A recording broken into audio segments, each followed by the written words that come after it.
Have you ever wondered what it would be like to be the only righteous person in a world full of evil?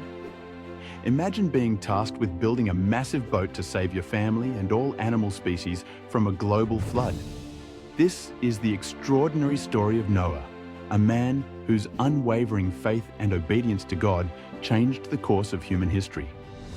Our story begins in a time when the world had fallen into darkness. The Bible tells us in Genesis 6:5, "The Lord saw how great the wickedness of the human race had become on the earth, and that every inclination of the thoughts of the human heart was only evil all the time." God was deeply troubled by what he saw and decided to cleanse the earth of its corruption. God bestowed upon these antediluvians many and rich gifts, but they used his bounties to glorify themselves and turned them into a curse by fixing their affections upon the gifts instead of the giver.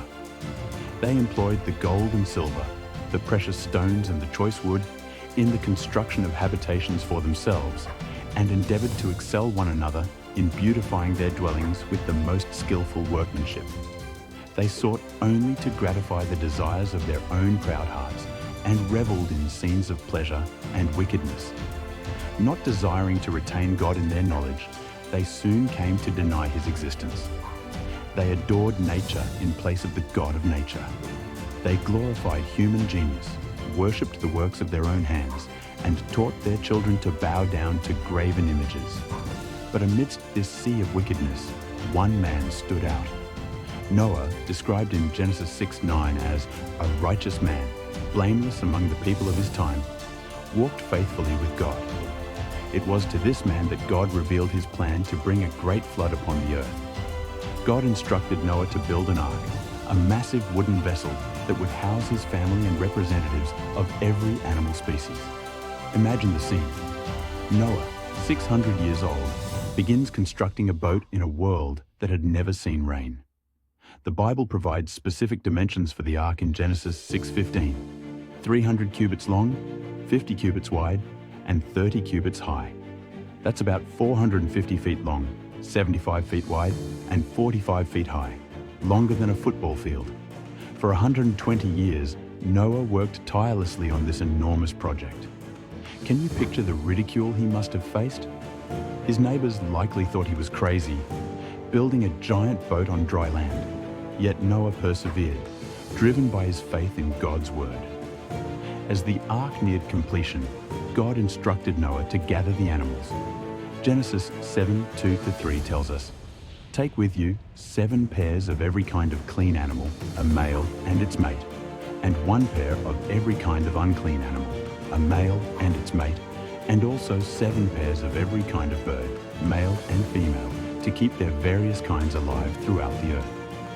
Imagine the incredible sight as animals of every species, from the tiniest insects to the largest mammals, made their way to the ark. It must have been a spectacle unlike anything the world had ever seen. Unseen angels guided the animals into the ark. Philosophers were called upon to account for the singular occurrence, but in vain. It was a mystery which they could not fathom. God commanded Noah, "Come thou and all thy house into the ark, for thee have I seen righteous before me in this generation." Noah's warnings had been rejected by the world, but his influence and example resulted in blessings to his family. As a reward for his faithfulness and integrity, God saved all the members of his family with him. Mercy had ceased its pleadings for the guilty race. The beasts of the field and the birds of the air had entered the place of refuge. Noah and his household were within the ark, and the Lord shut him in. A flash of dazzling light was seen, and a cloud of glory, more vivid than the lightning, descended from heaven and hovered before the entrance of the ark. The massive door, which it was impossible for those within to close, was slowly swung to its place by unseen hands. For 7 days, they were shut inside the ark. Then, just as God had warned, the floodwaters came. Jets of water burst from the earth with indescribable force, throwing massive rocks hundreds of feet into the air, and these, in falling, buried themselves deep in the ground. Even Satan feared for his life. Genesis 7:11 describes it vividly. "On that day, all the springs of the great deep burst forth, and the floodgates of the heavens were opened. For 40 days and 40 nights, rain poured from the sky, and water surged from beneath the earth. As the waters rose, covering even the highest mountains, the ark floated safely above the chaos. Inside, Noah and his family cared for the animals, trusting in God's protection. Can you imagine the mix of emotions they must have felt?